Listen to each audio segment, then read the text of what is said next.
I'm just going to record as well the session. Okay, so let me just jump on and share my screen with you all so we can get into it.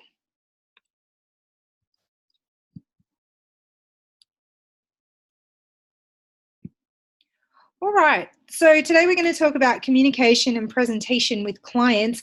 So a lot of you are very new and you might be starting to look at getting some case study clients, or you might be at the stage, and that's okay if you're just learning and you want to start getting some paying clients. I wanted to go over what you need to do and how you communicate and how you actually get to a package with them and what you do next. So the first thing you need to do is you need to get to know your clients, which means before you jump on a call with them, you need to do some research and you need to start to understand who they are and what their business is. So how do you get a client in the first place? And if you're very, very new, you might not have a website, you might not have a Facebook page yet. I'd encourage you to be blogging about your journey and doing some vlogs and things like that about what you're learning so people will start inquiring. That would be a very good start of starting to get people to pique their interest. From there, you may do a post on social media in the groups where your people are hanging out, saying that you're doing some reduced price marketing for people in a specific area, and then you would jump on a call with them. And here's the things you need to be talking to them about. So you need to be talking about who they are. So who are they? They're not just a gym owner, or they're not just a salon owner or an accountant. They're more than that. They might be a mum, they might be a dad, they may be close to retirement age. Who are they? And why did they get into business? What sparked that dream for them to jump in and to start their own business? So get behind the thought process there. So what you need to do is take a screenshot of this. Take a screenshot of this slide, because you're going to break down who are they and write yourself at least 5 questions here on what you could ask, some open-ended questions. What could you ask your client or potential client, the person you're interviewing and talking to be able to get to know them? The next question you need to ask yourself is, what is their pain point?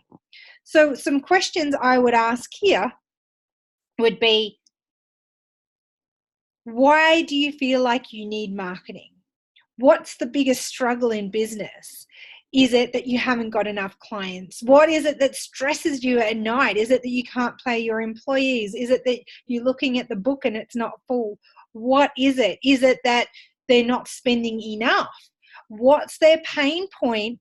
That why are they reaching out to you? Because it isn't that they just want to look good on social media. It's not that. You need to dig deep. So now you want to write down at least 5 questions under this. What's their pain point?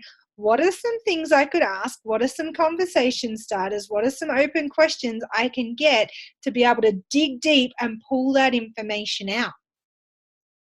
Then you need to ask yourself, how am I going to solve this? So if they say to me, my biggest pain point is, and this is the most common one, my biggest pain point is I haven't got enough clients. My staff are coming in and my books are not full, and I'm wondering how I'm going to pay them. And they're there, sitting there on their phones, waiting for someone to walk in. That's a scenario. So now I need to ask myself, how am I going to solve that? So I need to ask some questions to be able to know how to solve it. And some questions I would be asking would be things like, have they already got brand awareness? Are the clients knowing the other services so they are spending more? Are they referring people? Is there anything in place at the moment that they've got a hot campaign? What are they doing there? So these are, again, questions I need to be asking my client. So it would look something like this. Adam's sitting next to me. I'm going to ask him to jump in for a role play. Adam. Hello. Hi, everyone. All right, Adam. In this scenario, you own a gym and your gym isn't busy, okay? You have 2 PTs and the PTs are getting paid on a full-time rate and they might have 3 bookings a day, okay? So your biggest pain point is that you need what? As a business owner that owns this gym, what would your biggest pain point be? I need people coming into the gym. Okay. Adam, does it stress you out when you're looking and there isn't enough people booking in with your PTs? Yeah, it does. So for me to dig deep on that, for me to be able to solve this, Adam, I need to really understand what you're already doing in your business. So how are your members already knowing about the PTs? Have you got some emails going out to them or anything like that? No, I don't have anything at the moment. Okay, that's good. That's a good start. I've encouraged my PTs to promote themselves on their own social media, though. Okay, but you have a database. You have an active database? Yeah, I've got a member database. Okay, and you have people following you? You have social media? We do have a social media account. Okay, have you ever ran any ads or anything like that? No. No? I shook my head on that. No? Okay, great. So we've got lots of scope to work with here. So can you see when I was role playing that, I'm asking what are they already doing? And he's told me, he's already got his PTs going out, meeting people and trying to build their own business. But that's not beneficial to his business, okay? But he's got a database there that we could work with to introduce them to PTs and to start building that up and to build pain points there with email segmentation. That's a way I could solve his problem and start filling his books.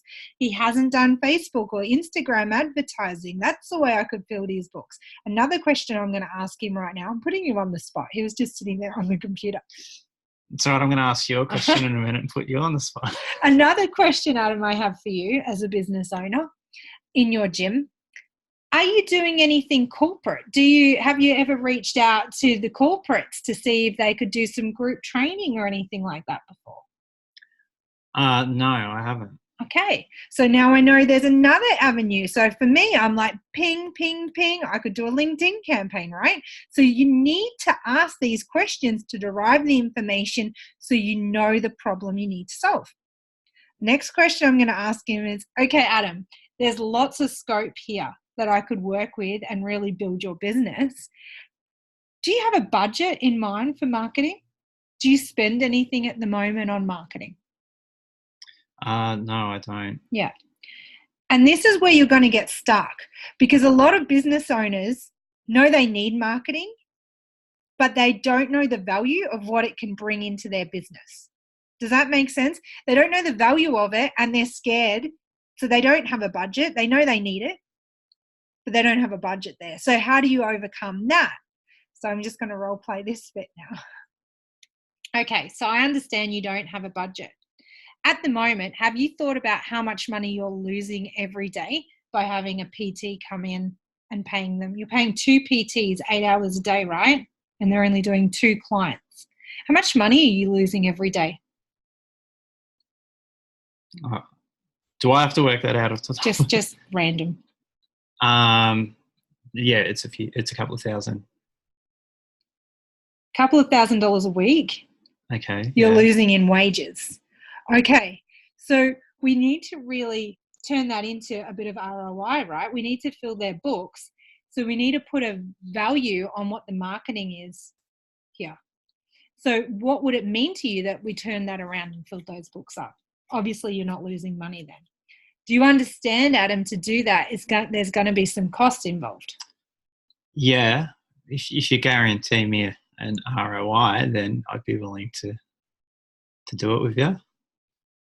Now, he's put me on the spot. You never, and we'll get to that, you never guarantee an ROI as a marketer because here's what you can do. You can get them leads, but what you can't do is you can't sell it for them. I'm not Adam. I'm not in his gym and I'm not the person selling it for him, okay? That's them. So you break that down. You can see I've got that question there. Is good question, Adam. Tell me, what's your expectations on return on investment? Well, I'd want to make the money back that I spend with you to start with. So we'll hit what your services are worth. And then, I'd like to grow. I'd like to grow and double my income. Awesome. So from here, what I would normally do is I would actually do the client breakdown.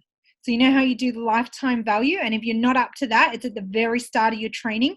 Do the lifetime value and you show them how much a client's worth to them compared to how much they're already losing, and that's where you can show the ROI.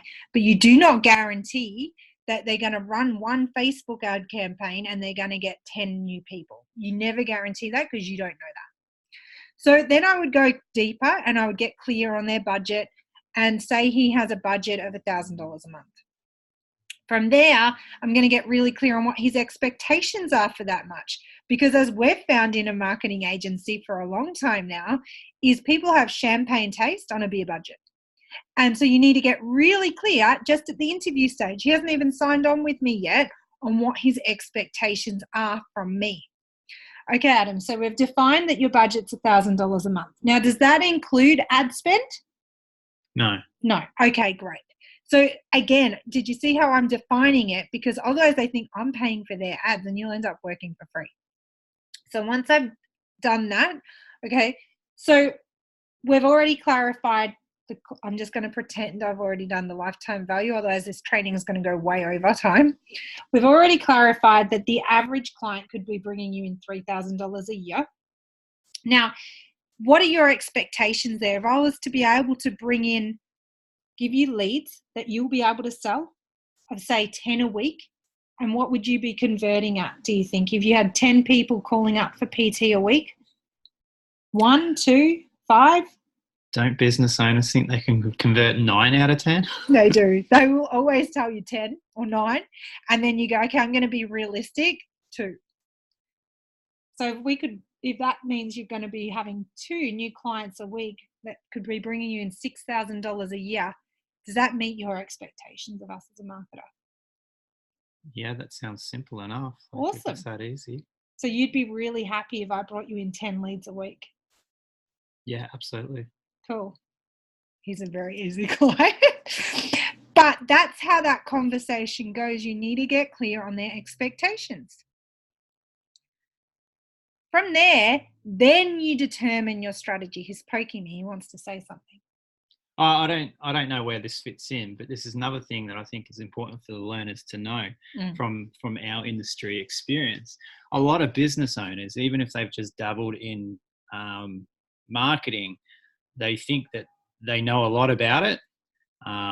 So they go in with an idea that they've got a fair idea and they're a bit of an expert. And what you're saying isn't anything new to them. So that's a wall that that you need to be aware of, that you're going to have to break down as well. And that's why, it's probably good to do what we're doing now and role play with someone. It's really true. They do. So many businesses, I'm just looking at who's on and what people are saying. So many businesses do that. They have these crazy expectations and then they think that they know it all. We come across it all the time. Don't think your business is going to be different. Adam's our project manager. How many times do they say that they know what landing pages is, or they know it all, but they really don't? Yeah, it's part of the whole process is managing those expectations, and I think it's better if you get that firm grip on expectations right from the beginning and just map it out, set the agenda. And that way, from there, when you're running a project's like describe it as a long negotiation, and it's constant management of their expectations.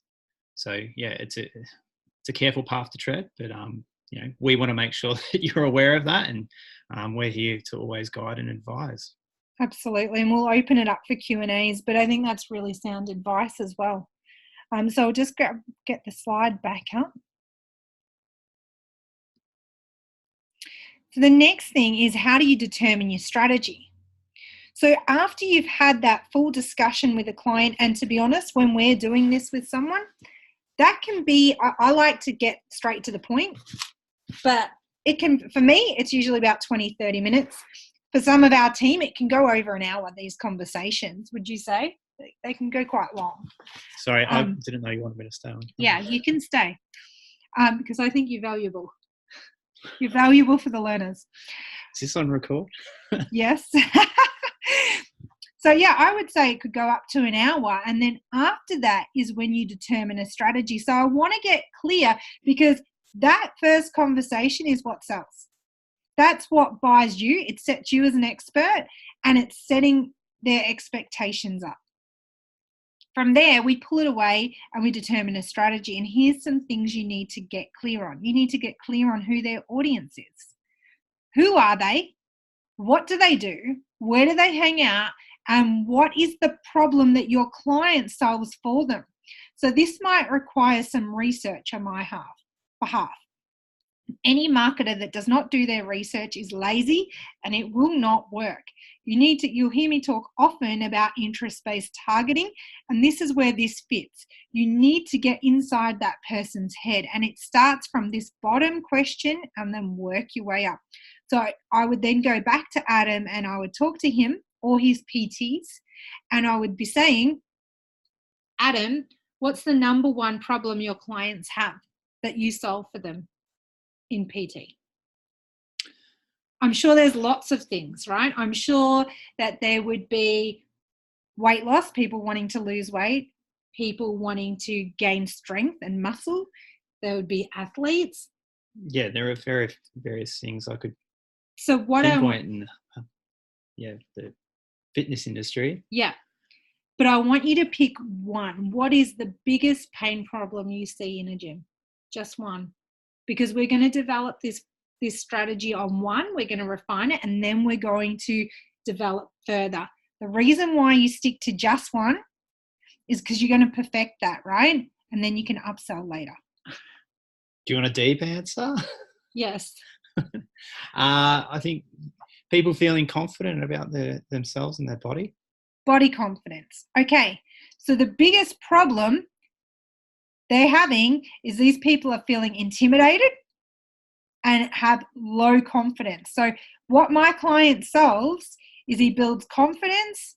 How else does someone feel once they hit their goals? They've got confidence. They've got a sense of achievement. When they've hit their goals about feeling confident in their body, well, they feel confident. Their confidence levels are obviously gone from a 2 to an 8. Awesome. So now I need to get inside that psyche of who's that problem before? Who is that person? What's going through their head? What are their pain points? If they're lacking confidence, is it they're going clothes shopping and they don't want to do that because they lack confidence to even go in the shop? Like, how far can I go through that? And I need to start understanding what's going in their head and the switch I need to make. And this is where you're going to really determine a great strategy. Hence why you need to do research, because chances are you're not your target avatar most of the time, and you need to go and ask questions. So this is where hidden market questionnaires come into point. And these points here is what you've got to start filling out for yourself. So I want you to write this down. Who are they? What do they do? Where do they hang out? And what's the problem solution? Go and do the research there. So how do you do that research is that you need to find a few people that are going to fit into that category, and you need to interview them and pick their brain a little bit. Then you can determine a strategy that's going to solve their problem. So without doing the research, it's really hard for me to think of something really quickly. But if I've got this all on paper and I know exactly where their problems are, and it's more defined than just body confidence, then I can solve a problem with a great strategy. So just off the top of my head, I'm going to pretend now that I have done my research, and I'm going to come back with the strategy that's going to say, right, Adam, I think a lot of your clients in your database already are the perfect clients to be able to become PT clients because they already come into the gym, but they might be scared to approach a PT because they lack confidence. So I'm going to do an email segmentation, which isn't going to have ad spend attached to it. And I'm going to make them problem solution aware on why they need a trainer and how much more they're going to be able to grow personally within this campaign. Does that make sense? So I've gone through all these questions, I've understood them, and now I can get conversions. So the next thing I'm going to do, so I've got my strategy. Now I have to do an audit to see if that's going to work. Am I going too fast? I haven't got many people on, so I think it's all good.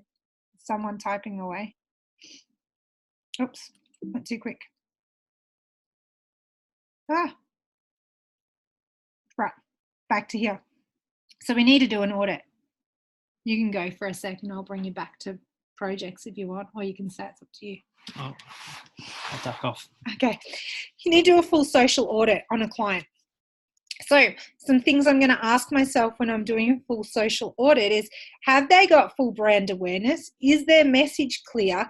Does everything work, and what's missing? Now, their biggest problem, remember their problem solution, is confidence. So I'm going to go on their Facebook page and I'm going to check, is that what I'm seeing on here? When I'm looking in their about section, is it talking to me about my problems? Is it telling me that this is a gym that's going to build my confidence? Is there videos in there about boosting my confidence? How's the brand awareness going there? Do people know who they are, or they don't? Have they got a following? Is their message clear? Then I'm going to click on everything if they've got links. Do they have links on their Instagram to their website? Do they have links on their Facebook to a group that could be a self-boosting confidence group, something like that? And I'm going to rate everything. And this is your homework, right? So build your social audit. What are the things you're going to look for? And I've listed some already. Check it all. And how are you going to rate it? Because then you need to have a rating system there. And you need to look at, this is what they're doing great and this is what's missing. So you have something to go back to your client with. Then you're going to do the exact same to their competitors. You're going to do a full competitor analysis on 5 other gyms.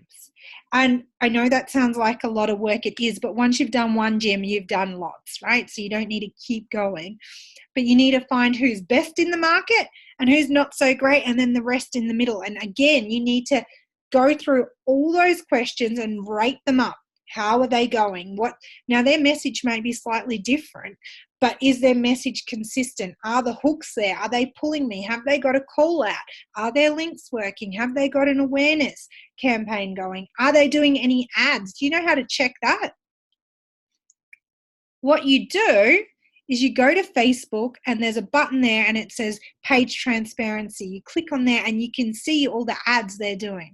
Have they got Google ads going? Type them in Google. The ad will come up and it should click to a landing page if they've got it there. Check all this. Find out the missing gaps. So here's what you got to do now is you need to check them side by side, see what's missing and link it up. Tick, tick, cross, tick, tick, cross. See what's missing and what they're doing really well.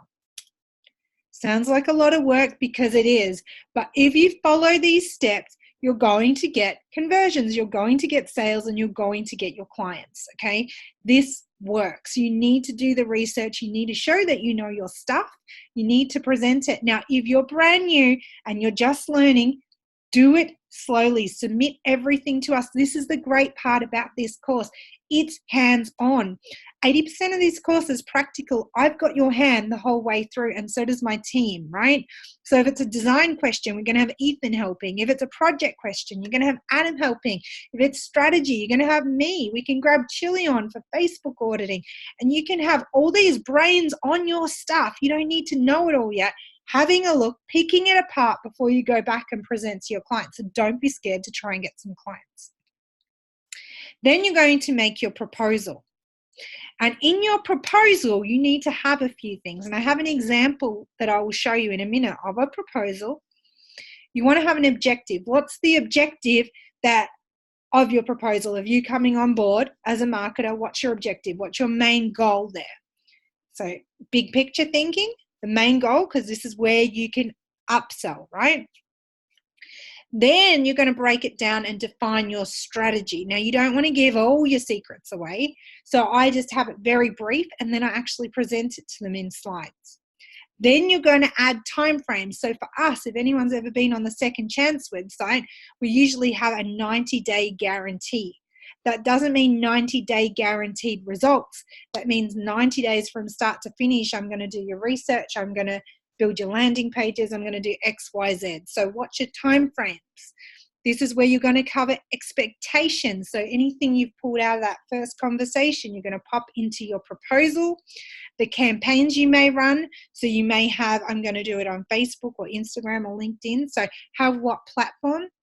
Make sure you have your inclusions, any privacy statements and disclosures you might want to have in there, and any T's and C's.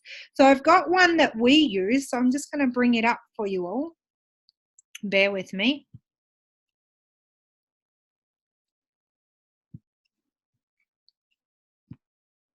Oops. Let's just shrink this down. Alrighty. Here's one of ours. Okay.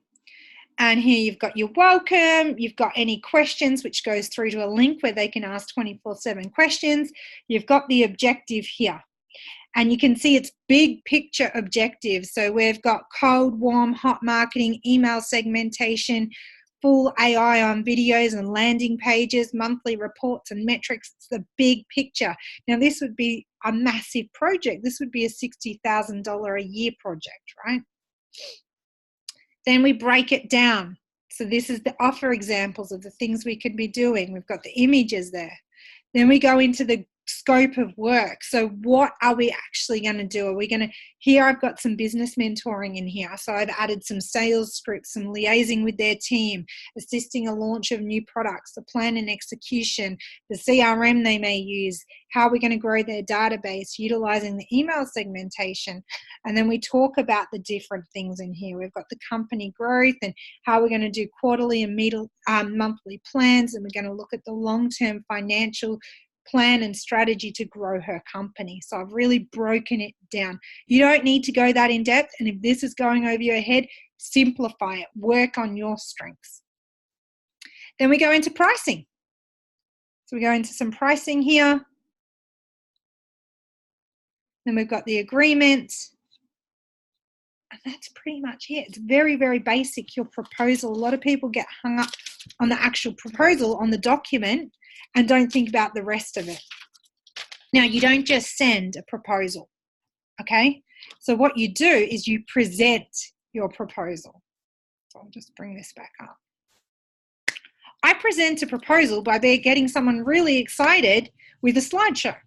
So on my slides, and we have plenty of them, so if you ever need an example, I can get a client's okay first to give you some.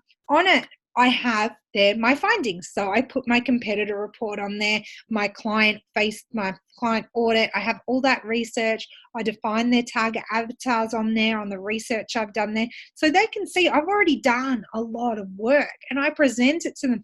You'll find as I'm presenting to them that you'll find your client gets so excited. So that's the biggest feedback I get normally is they get really interested in the target avatar behaviors and the stuff I've found. This stuff's gold to them. It's worth a lot of money to them because they've never actually sat down and done it themselves. They wouldn't know where to start. And then from there, I have my strategy. So the proposal was brief. I'm not going to give away all my secrets to someone that hasn't paid money yet. It has an overview, but in my slides, I go into a bit more detail. And then I talk about the next steps. I show them the proposal, and then I arrange them to come on board. We talk about the payment options. Okay, you'd like to come on board. And that brings me into the next step. So the next steps is they'll get an email from Adam, who's the project manager, and he'll start obtaining stuff. And this is a really important part to your retention as a business owner.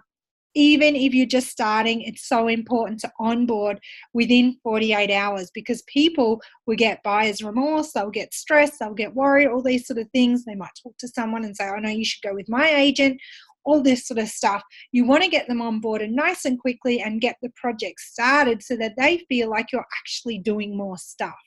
Right? So I'm going to bring Adam on board now on what he does when a client comes on board. So after we've presented, we've shown him the proposal, they've signed the proposal, it comes back, we arrange an onboarding, and what happens, Adam? You usually send an email out? Yeah, it's really important that initial stage that you get all the background information from their business. So yeah, asking things like just to get a clear idea of who their target audience are, what their objectives are, what outcomes they want from the project. And it's all going back to, getting that firm grip on their expectations, and not over-promising what we can deliver. Can I just step in there? Now, even though you've already done this verbally, by having it in an email, you've then got it in black and white as well, so it can't bite you in the butt later. Yeah? And that's the purpose of that email. Yep. And what else do you put in a welcome email? Like, you normally get information off them as well, don't you? Yeah, it's quite, the onboarding part is a significant part of the project. It's really important because you need to get, one, all the information, all the key parts of the information. But I think the crucial thing is, especially working in the digital industry, access to accounts, and that needs to be handled, ethically as well. Just to make sure that they feel comfortable giving yourself access. And yeah, just, it's probably good to have some documentation in there to make them aware that you will deal with all that ethically. Mm-hmm. That's a good point. It's a good point. They are giving you access to everything, online. And then you set up the process, right? So Adam then steps it out and he puts it in timeframes. And I'm going to share the screen and get him to talk it through. Now, we use a program, and Adam will talk about it, called Airtable, where he monitors everything. Now, just so everyone's clear, at the Second Chance, we are a bigger agency, and I do not do everything myself. Yes, I do the marketing strategy and some ads and things, but I don't do it all myself. We have a full team that help us out, and eventually you'll get there too. So Adam doesn't just monitor my stuff, he monitors a whole team with all the projects. But even when you're a one-man band, it's going to be, I think this is going to be a good practical thing for them to see on how you set up the requirements of each project. And he has timelines there as well. So I'm going to share my screen. Just going to get out of this. Because I've got Airtable up. I sense that Sam might be getting a bit nervous because Airtable can be quite confusing. And that's okay if it does, because it can be complex to begin with. Now, I know it well because I built it all out myself, but the way I think of Airtable, and there's so many different project management tools. So if there's something else out there that you prefer, then go for it. There's Monday, there's Asana, there's Trello, there's heaps. Yeah. I had a team member that suggested this to me, and I think what attracted me was maybe just the layout. Like it connected to me and was simple to use, and so I've enjoyed building out projects in it. I want to pick your brain on it because Adam's a detailed person, I'm not, and that's why he's on here explaining this. When he goes, Sam's a bit nervous about it. This isn't my thing, but this is what makes our projects run smoothly. So it's so important that you see this. So here we've got one of our clients, and you've got the project overview. This is the first thing you start with, right? And in here is everything that we've said we'd deliver. Is that correct? That's correct. So what else? I'm not sure if I said it earlier. Look at it like a big Google sheet or a spreadsheet. So you've got your tabs. So here on the first tab, I like to have my project overview, so I can tell, it maps out all the stages from start to finish of the project. Then, so yeah, looking at the stages, we've got projects set up because it's quite significant to set a project up in Airtable. It takes time, depending on the project, on how complex it is. There's a lot of stages to some projects, not as many to others, and some tasks can be very detailed and complex. So yeah, in an overview, we have project setup, competitor analysis, onboarding, marketing plan, landing page 1, ad campaign live, landing page 2, then we make the ad campaign live, and professional copy. So this is just one of our basic packages that we offer through the agency. So then if I click on setup, what's this? So this is all the subtasks to do with the project setup. So yeah, have I sent that welcome email? Have I sent the target avatar document? Have I set the project up in Airtable? Have I set up a project folder in Google Drive? And have I requested all the information that I need to request? So the Google Drive folder, what's that for? That's where in that folder, we don't have it open, do we? No. That's all right. No, yeah, in that folder, that's where I save all the documents to do with the project. So not just myself, but my team can find out where it is. And if you look closely, you just want to wave the mouse over. I can drop attachments in here. So if I have files that I want to drop in, I can drop them in there, and then I can copy and paste Google Drive links. And that's just a handy place to save those things. Now we have other communication systems that we use, and I normally, like, sometimes we don't always post those links in Airtable. That's all right. Just because our team though is that good at knowing where to find stuff these days, and if we need something, we usually just throw it in the chat channel. And the purpose of this is purely for the students to see how to set up a project and how to keep on top of it. Because if you don't have this system, you'll lose it and you won't know where you are. You'll lose it really quickly. So then we go into the competitor analysis, which is what we've already sort of spoken about. And in here, you've got what? So all the stages involved in a competitor analysis. So your market research, you compile the report, then you have an onboarding call and present the report.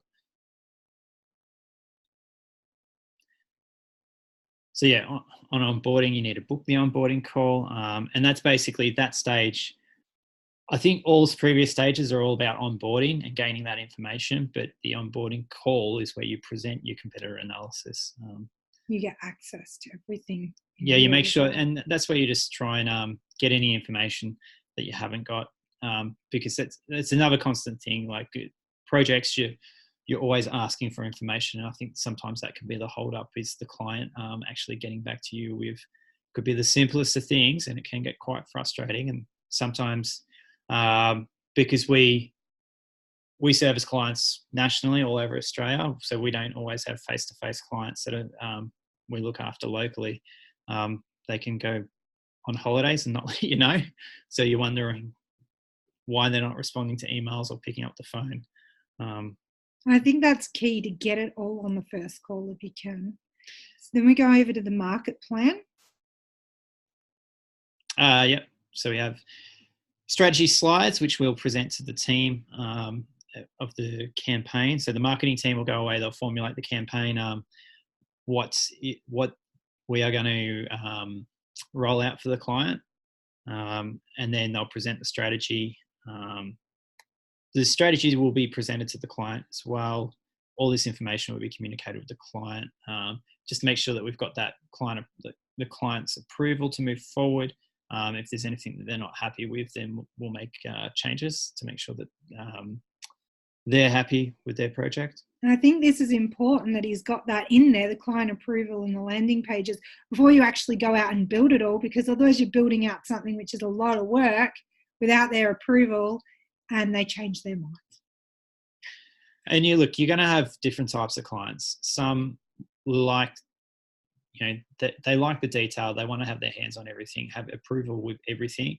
And that does slow down the process, but at least you know that you've got their approval. Others are just, you're the industry expert. They want you to run with it. And that's all good and cruisy. But if you do hit a hiccup and there's something that, comes up and they don't like, it can get a bit awkward and sticky, and, it does sometimes change the relationship. Okay, so then we go into the landing page, and then see how he's broken this up all into subcategories as well. So you've got here, Adam, you've got your image, your videos, gather that from the clients, create the content, build the page, build the email sequence, and the text campaign. So again, you can see this is still waiting stage, but he can change this, right, and go to complete as well. Yeah, so yeah, if a stage has been started or complete. Yep. Yeah.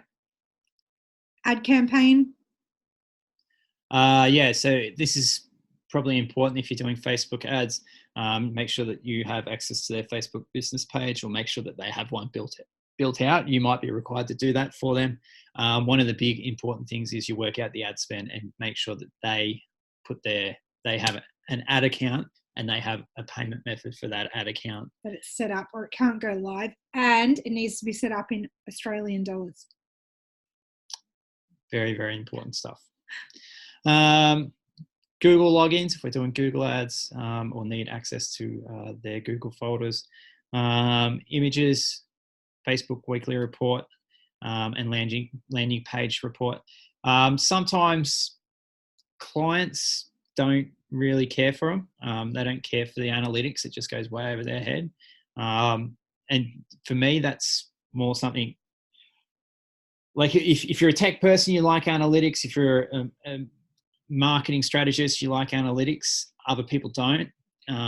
That's good feedback because I love it, and I know our marketing team love it. We get our data studio report, looks all pretty. We get all excited and look at the cost per lead and cost per click and all these sort of measurements. Clients don't care. Yeah, it gets exciting for us when we see things, working. But yeah, clients just don't understand it. But I think it's nice to give clients a weekly update or, of intervals on how things are going. So when you're building out like all these other stages, make sure that you let them know, all right, we're at the setup stage, we're at the competitor analysis, and they know where it's all heading. So what I send is a weekly snapshot of the project overview, and that's got all the stages, and I'll let them know which stage we're up to, and I'll give a bit of a status update on exactly what's happening within that stage of the project. Lead magnet, get the idea now, and any videos. The other thing, sorry, can we go over, hover over assignee? Yep. So that's where we assign, like, obviously at the agency, we have a team. So we have various people actioning different tasks. So that's if you're outsourcing to people to do things that you, that's not your skill, not your expertise, you can add them into, what do we call? You can give them access to your project overview so that they can have access to things like that. There was other things I could have shown you. That's all right. I'm being mindful of time. Oh, okay. Sorry. I haven't been on training calls, so I get to talk. But it is valuable. What I would love to show them is the report that you send to clients once a week as well. So what we might do, just being mindful of time, if anyone wants that, just request it and tomorrow put it in your Slack channel. So I really wanted to just get really clear, and I hope that was useful for you, of the actual process of one, getting a client, two, retaining them and making them feel really good about it. So you can see that there's a lot of back-end work, okay? So there is a few hours that are going to go into it before you actually get the money. And then once you get the money, you're going to have to make sure that you're meeting those expectations, which the project tools that Adam's gone through are going to really help with that. You're going to send the reports for the marketing once a week. You're going to send your project report once a week.